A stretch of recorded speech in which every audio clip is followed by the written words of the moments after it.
Thank you very much. It's an honor for me to be here to share with you about issues in HIV-positive children. I'd like to share with you that children with HIV come in many sizes. They come with many different issues and they need our individualized attention and care. These are some of the children who are seen in our clinic: a 3-month-old healthy girl who has positive HIV DNA PCR, a 5-year-old healthy boy who's just diagnosed with HIV because his mother passed away from the disease, or a 12-year-old who is failing treatment because of poor adherence. I'd like to go over some of the management issues during my talk, and we'll come back to hear about these children at the end of the talk. So in the next 20 minutes, I'd like to share with you the pediatric HIV situation in our region, talk about advances in management, particularly results from randomized study on when to start and what to start treatment with, long-term effects of HIV and its therapy, and also talk about a very important issue on how we support children to grow up, to live and cope with HIV. I will end my talk with a 3-minute movie clip that is, the topic is Who Am I? Why am I here? And these are voices of Thai children with HIV. So I hope that this will be useful information in helping you with your work, as well as understanding the issues surrounding pediatric HIV. So in Asia, we have 160,000 children living with HIV.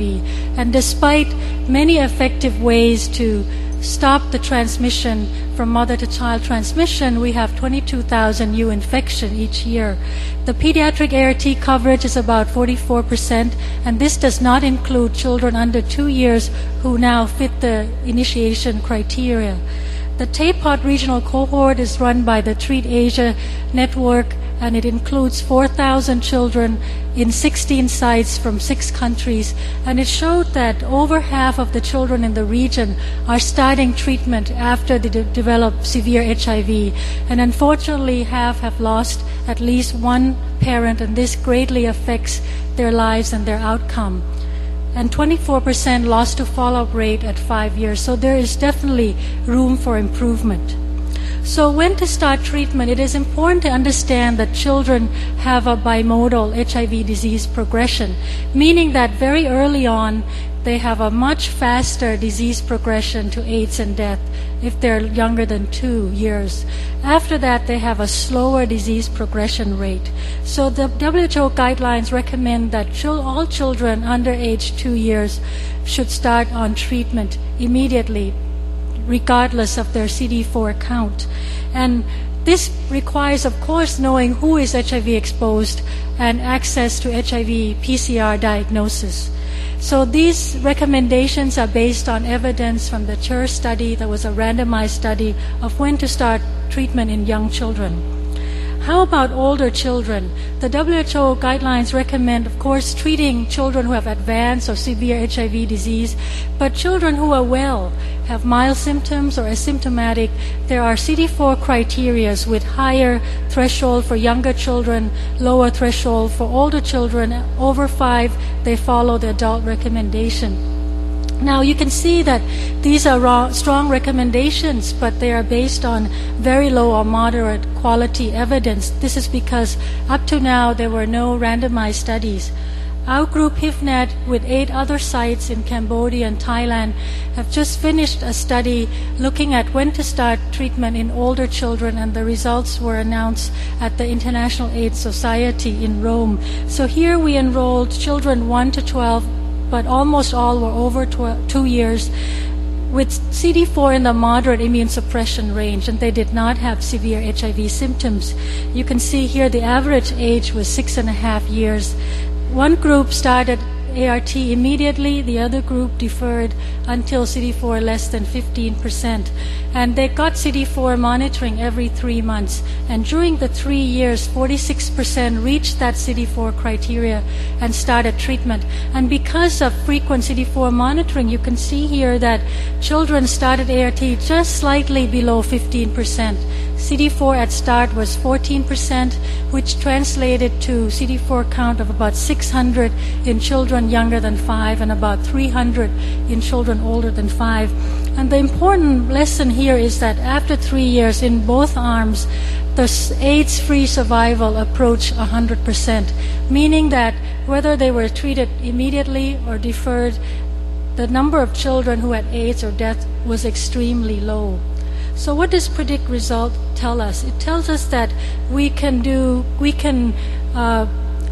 decide individually what is the best thing for that family, recognizing that treating children is not easy. It requires a committed caregiver. The pediatric formulation is limited.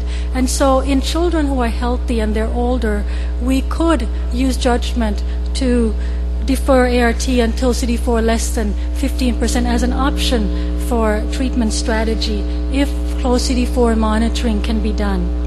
So what ART regimen to start with in children?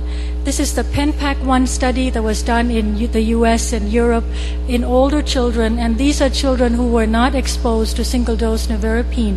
And they saw that NNRTI or PI first-line treatment had equal efficacy. And here in the graph, in the y-axis, are the proportion of children who are still on first-line treatment, and the x-axis showing the time out to after 5 years. And you can see clearly that there's no difference. And the PI and NNRTI regimens are listed here, and the average age of the children was 6.5 years. How about younger children? The P1060 cohorts 1 and 2 show a contrast finding in that nevirapine had higher virologic failure rate than lopinavir treatment, regardless of single-dose nevirapine exposure.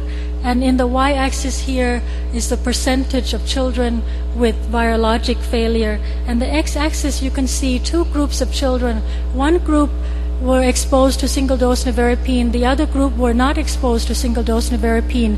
And in each group, they looked at nevirapine in blue compared to lopinavir in red. And immediately you can see that nevirapine had a higher virologic failure rate in both groups. And this is likely that young children under 2 have very high viral load. And lopinavir has a higher genetic barrier to resistance that may account for this finding. So in the WHO guidelines, there's recommendation on using lopinavir in children under 2 that are exposed to single-dose nevirapine. But the P1060 data suggests that in children who are not exposed to single-dose nevirapine, lopinavir may be needed as well. So there's limitation to this because supply of liquid lopinavir is not easy. It requires refrigeration, short expiry date, and there's no suitable pediatric tablet formulation for infants at the moment. So once